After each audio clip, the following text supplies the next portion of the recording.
Eu sou a Assunção Cristas e este é o meu podcast.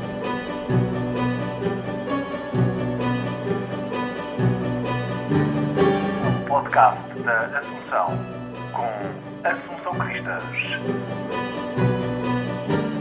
No podcast de hoje, como prometido, tenho comigo o Nuno Melo e vamos falar um pouco acerca da Europa. Nuno, bom dia, estás pronto? Bom dia, Assunção, prontíssimo.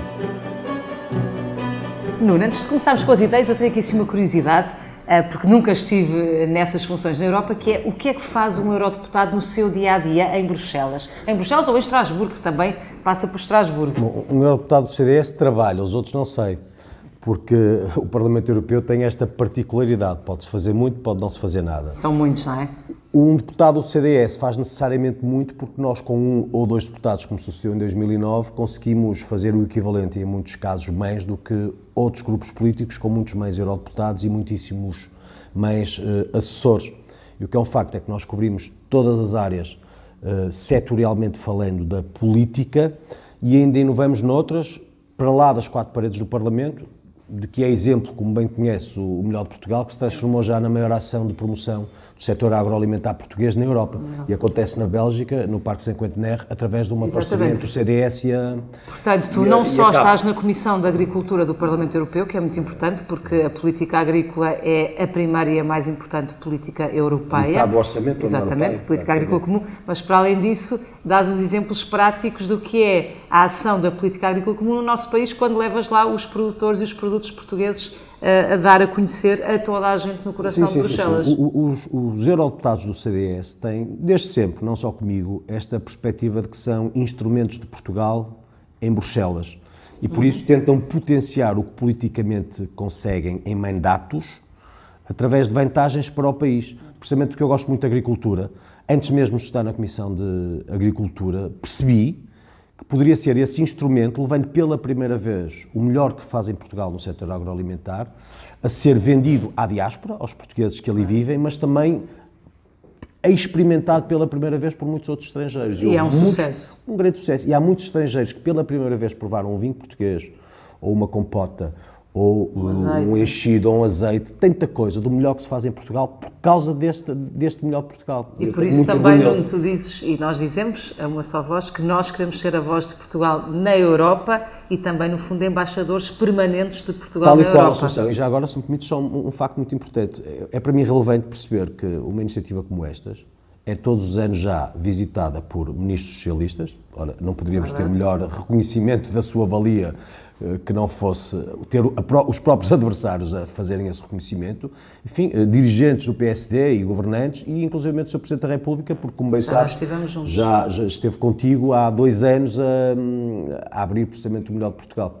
E, enfim, nisso o CDS marca muita diferença nos seus mandatos de eurodeputados. É verdade, eu posso testemunhar isso mesmo com uma grande alegria. Oh, Nuno, e nós temos dito muitas vezes que no CDS, lá está, com pouco fazemos muito e com mais faremos certamente muitíssimo mais. E é por isso que nós temos esta ambição de crescer e de podermos ser a primeira escolha também, seja para as eleições europeias, seja para as legislativas. E eu queria te perguntar, o que é que tu achas que se pode dizer da tua sensibilidade, do que tens visto na rua, da conversa com as pessoas, explicando às pessoas porque é que devem votar, desde logo nas europeias e depois no CDS nestas eleições europeias? Olha, em primeiro lugar, eu acho fundamental elegermos desde logo o Pedro Mota Soares.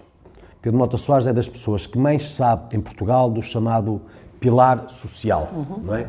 E quando falo do pilar social, falo de tudo o que tem que ver com a proteção aos mais necessitados, aos idosos, mas não só. E nós, os portugueses, têm que ter presente que na União Europeia, neste momento, cerca de 6% da população mundial, que é a população da União Europeia, significa perto de 50% das despesas sociais. E o pilar social é um pilar estruturante do projeto europeu. Significa oportunidades para Portugal. Termos em Bruxelas alguém que ficará diretamente vocacionado a este pilar social, que com o envelhecimento da população é cada vez mais determinante, é um ativo extraordinário para o país. Não há nenhum outro partido que tenha uma pessoa especificamente direcionada para o pilar social como o CDS tem em número 2 nesta lista. E por isso é de vantagem para Portugal, independentemente dos partidos, eleger o Pedro Mota Soares, que, digamos, funcionará para o pilar social como eu funcionei muito para a agricultura. E depois há marcas que só o CDS tem, que outros partidos não têm. O CDS é o único partido, digamos, daqueles que concorrem connosco diretamente que não é federalista. Nós somos profundamente europeístas, mas não acreditamos nem defendemos que Portugal, uma antiga nação, possa ser transformada numa espécie de região da União Europeia ou num Estado federado.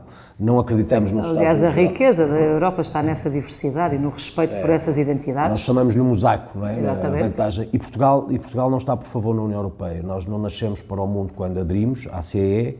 Enfim, representamos oportunidades, representamos uma das línguas mais faladas no mundo, representamos a língua mais falada no Hemisfério Sul, representamos uma porta de entrada para muitos outros espaços nesta perspectiva atlântica que Portugal representa, como representava o Reino Unido e representa ainda, e eu espero que o Brexit não aconteça, portanto, isso é muito relevante. E depois o CDS é um partido muito focado nas realidades de hoje, que são encaradas como de futuro, mas são de hoje, a começar nas alterações climáticas.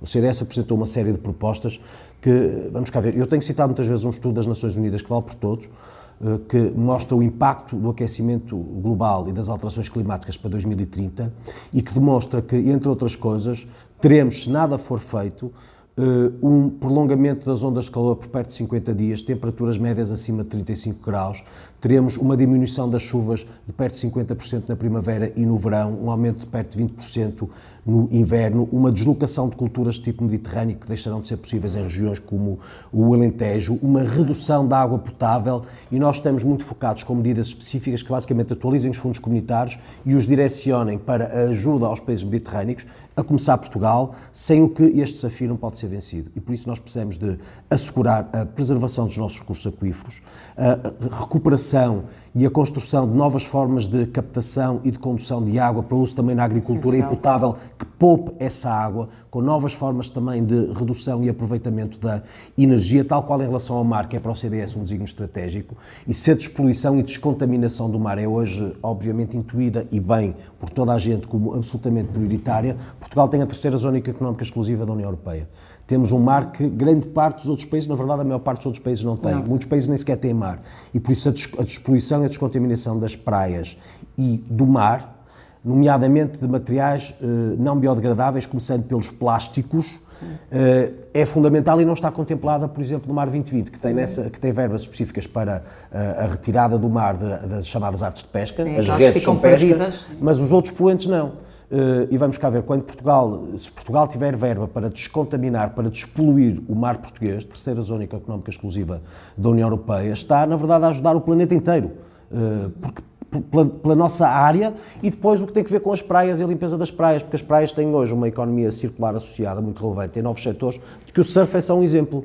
E por isso, como o surf é só um exemplo, poderia dar vários outros, e é basicamente isso que... E também aí queremos ser a voz do mar, a voz do oceano na Europa. Sim, seguramente.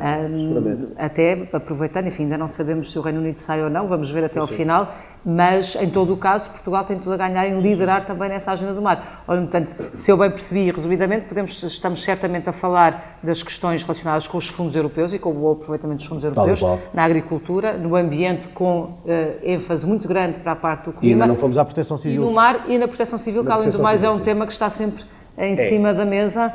E tu tens uma proposta. Esta semana anunciamos uma proposta que para nós é fundamental. Vamos cá ver, nós sabemos que acontecem catástrofes em todos os espaços do planeta, mas no que tem a ver com a União Europeia, a prevalência das catástrofes está mais ou menos catalogada ou identificada. Sabemos que a prevalência de terremotos acontece numa região próxima de Itália, inundações normalmente em França, temos incêndios pela densidade da floresta em Portugal, na Grécia. E o que nós defendemos é que, precisamente por isso, o reforçado mecanismo europeu de proteção civil, foi reforçado durante esta legislatura, tem a parte dos meios físicos, a sede pode ficar em Bruxelas, não temos propriamente nada em relação a isso, mas a capacitação... Os meios que estejam próximos do nosso território. Exatamente. Estamos a falar de pessoas, estamos a falar de equipamentos que possam ficar instalados na Península Ibérica, preferencialmente em Portugal, para uma resposta rápida.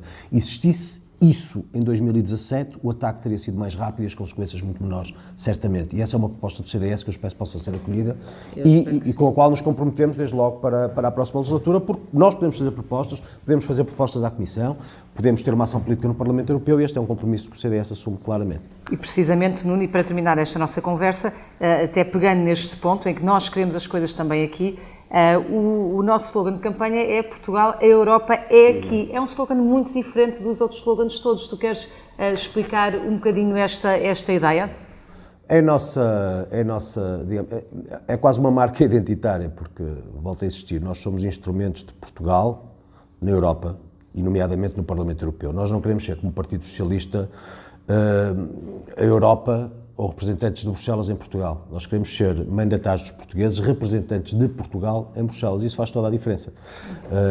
E é uma marca d'água do CDS. Somos instrumentos de Portugal e dos portugueses ao seu serviço em Bruxelas e no Parlamento Europeu. Nem mais. Muito obrigada, Nuno. Vamos agradeço. continuar juntos nesta campanha que arrancou Vamos, ontem. cheios de energia e com fé. Cheios de energia. Vai correr muito bem. Podcast da Assunção. Se gostou desta conversa, não se esqueça de subscrever o meu podcast em qualquer uma das plataformas disponíveis. Pode encontrar no YouTube, no Instagram, no iTunes, no Spotify, no Google Podcasts e em muitas outras. Por agora é tudo. Muito obrigada pela companhia. Um beijinho e boa semana. O podcast da Assunção com Assunção Cristas.